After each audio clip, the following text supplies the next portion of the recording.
Farming. So, ipapakita namin yung aming ginagamit na organic fertilizer para dun sa ating mga bagong itatanim na lakatan. So, meron tayong itong organic fertilizer na to, yung ating pataba. Gawa ito ng Co-op Likas. Bali galing ito sa ating munisipyo dahil tayo nabigyan bilang isang magsasaka. Salamat, merong naibigay sa atin na organic fertilizer. Ang isa pa, nag-adapt na rin tayo nung technology na galing sa UPLB. Ang pangalan nito ay ito yung BioN, kung saan ito ay ginagamit sa palay at sa iba't iba pang mga halaman. Pero ganun pa man, dahil ang itatanim natin ay lakatan, subukan na rin nating lagyan ito. At ang application nito kung tutuusin sa buto ng mga gulay, pero gagamitin na rin natin. Dahil may extra tayo, gagamitin natin doon sa ating lakatan. So ito yung ating gagawin. Yung ating hole, yung hukay natin, lalagyan natin ng isang pala ng ating maliit na pala ng ating organic fertilizer na to, Co-op Likas, organic na pataba.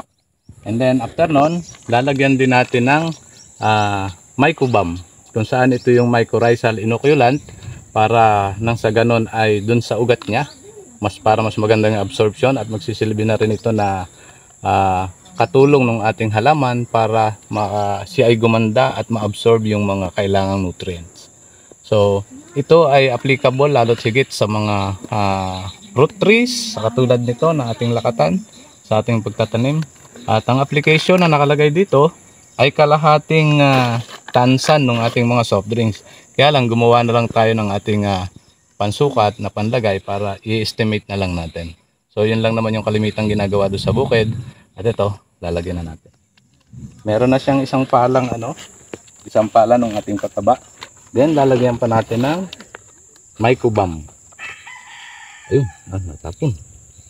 Lalagyan natin doon sa base bago natin itanim yung ating lakatan suckers. Yan. Ito yung kanyang basal fertilizer. So ayan, tabunan natin siya. Dikpiin. Ayan.